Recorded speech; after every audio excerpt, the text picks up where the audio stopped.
while I was in the mood for looking back on things, I decided also that I'd have a look at another anniversary that took place halfway through this month. Yes, it's still this month. And that was the Operation Chastise, which was the bombing of 2 dams in Germany, or 3 in fact, the Mohne and the Eder dams. 70 years ago, on the 16th and 17th of this month. Going through this fairly quickly, we all know, I guess, that Barnes Wallis designed the bomb. It was a special bomb. It was a drum rather than the conventional bomb. It was required to rotate at 500 revs backwards. It had to be dropped from 60 feet. It had to be dropped at a speed of 240 knots, and the distance from the dam was critical. It was aimed or planned that it should explode up against the dam wall. That's a photograph of the bomb underneath the Lancaster. And that's a photograph of the mechanism, etc. And that's a real size model of the bomb, giving you an idea of the size of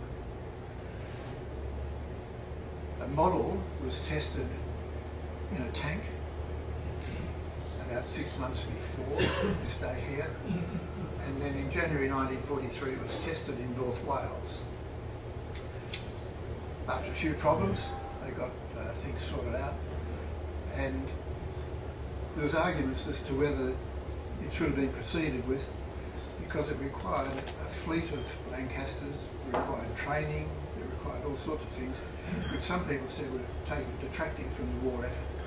However, it got through, and on the night of the 16th, 17th, the aircraft departed for 3 dams, and I'm concentrating just on the Mohne dam. That's a modern day photograph of the area and the dam, and the aircraft had to perform pretty markedly to get into that position, travelling over land and then down on the water. The site was developed a little bit like a ging. Imagine a ging with a handle, and if you turn it over, then there's a peep sight on one end and 2 prongs further. And if you look through it, you'll be able to work out how close you were to the dam by assessing the triangulation, let's say. And so the aircraft advanced the site, giving the operator, or the bomb aimer, the distance, and when it got to that point, it was bombs away. Now, I've turned things around here. Thank you, Charles. But the lights weren't on the wings of the aircraft, they're in fact back and front. So where those 2 beams intersected, the aircraft was at 60 feet above the water. So knowing the distance out by that site we just looked at, knowing the height by getting the 2 light beams to converge at a point on the water, and with the pilot and navigator having a speed of 240 knots, the bomb was dropped. The idea was for it to bounce over the torpedo nets that had been strung in front of the dam wall. Oops. And so there we are. Marvellous graphics. Boom. You had a lot of fun.